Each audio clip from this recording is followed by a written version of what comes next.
بسم الله الرحمن الرحيم. عن أبي سعيد رضي الله تعالى عنه قال قال رسول الله صلى الله تعالى عليه وسلم: إن الناس لكم تبع، وإن رجالا يأتونكم من أقطار الأرضين يتفقهون في الدين، فإذا أتوكم فاستوصوا بهم خيرا. رواہ الترمذی۔ نبی کریم صلی اللہ علیہ وسلم نے ارشاد فرمایا، لوگ تمہارے تابع ہوں گے، کچھ لوگ تمہارے پاس زمین کے گوشہ گوشہ سے علم دین حاصل کرنے کے لیے آئیں گے، تو جب وہ تمہارے پاس آئیں تو تم ان کے ساتھ بھلائی کرنا۔ دوستو، طلباء دین جو علم دین حاصل کرنے کے لیے مختلف جگہوں سے آتے ہیں اور مختلف مدارس میں رکتے ہیں، ان کے ساتھ نبی کریم صلی اللہ علیہ وسلم نے بھلائی کی وصیت کی۔ حضور نے خود فرمایا کہ میں محمد کریم صلی اللہ علیہ وسلم سے ان کے بارے میں بھلائی کی وصیت لے لو۔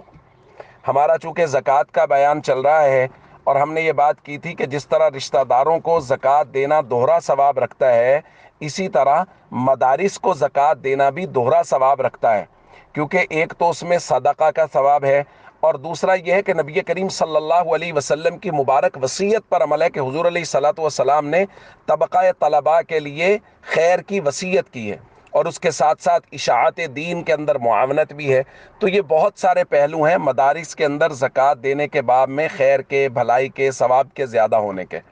لہٰذا جب بھی ہم زکوٰۃ کا حساب کریں تو مدارس کو ضرور یاد رکھیں، چونکہ سوشل میڈیا کا زمانہ ہے، فتنے کا زمانہ ہے، لوگ مدارس کے خلاف بہت پروپیگنڈا کر رہے ہیں مختلف میڈیا چینلز پہ، سوشل میڈیا پہ، الیکٹرانک میڈیا پہ، پرنٹ میڈیا پہ۔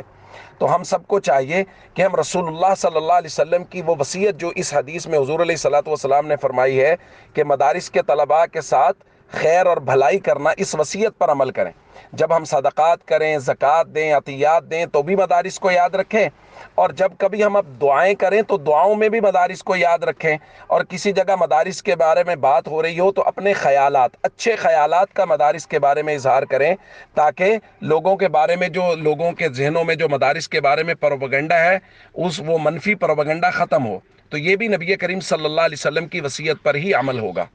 اور اس کے ساتھ ساتھ ایک مسئلہ سمجھ لیجئے کہ مساجد کو زکوٰۃ دینا جائز نہیں، مسجد کو زکوٰۃ دینا وہ جائز نہیں ہے۔ اسی طرح کوئی آدمی سوچ رہا ہے کہ میں کسی جگہ پانی کا نلکا لگوا دیتا ہوں، میں کسی جگہ فلٹریشن پلانٹ لگوا دیتا ہوں، میں کنواں کھدوا دیتا ہوں، تو ان کاموں میں بھی زکوٰۃ کے پیسوں کا استعمال کرنا جائز نہیں ہے۔ السلام علیکم ورحمۃ اللہ وبرکاتہ۔